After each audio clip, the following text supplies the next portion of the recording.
ভারতের এক রহস্যময় সাধিকা যাকে ঘিরে অনেক গল্প প্রচলিত।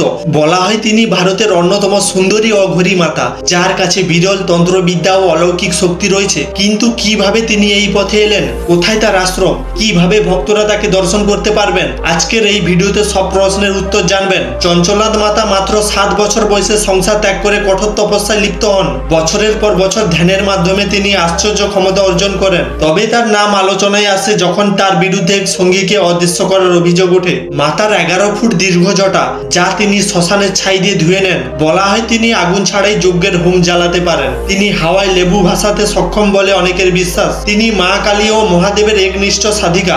মাতার আশ্রম ছত্তিশগড়ের রায়পুর জেলার কর্নালে অবস্থিত।